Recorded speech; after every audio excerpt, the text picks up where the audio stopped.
their life could be mundane, but they choose to be, heroic and superheroes. And now all of a sudden, I guess we're in a situation where it seems like a lot of superhero movies took this path where so much has happened, or when they do their super things, there's so much residual damage that now everybody wants to go, well, is it worth it having these people that can do all those things, because they damage a lot of stuff that we got to rebuild.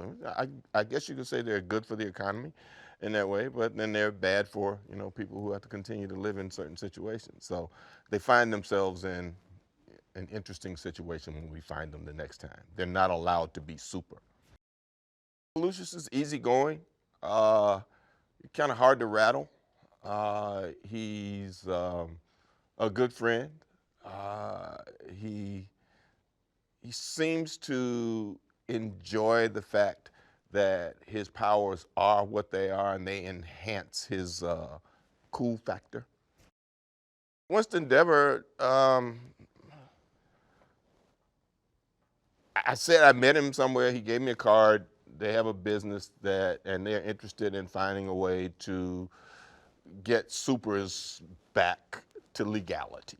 And of course, any super who likes being super would be interested in, that proposition. So when Lucius meets him, they apparently know that he has this relationship with, the other family. So it's kind of like, hopefully you can bring them with you and we can talk about what's going on. And they come up with this plan to make supers palatable to the public again.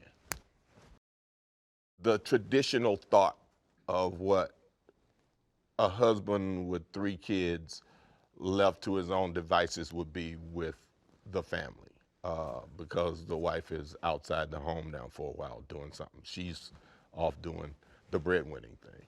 And he thinks he knows what's been going on and he can do it, that he can get up and make breakfast and get kids off to school and do the laundry and change the baby and do all that stuff. It sounds mundane and easy, but it's a much more difficult job than most guys would think. Brad is a wonderful kind of visionary, and I get the joy that he brings to what he's talking about, but I also appreciate the seriousness of what it all means in terms of where we fit in the animated sphere of what's come before and hopefully what will come after.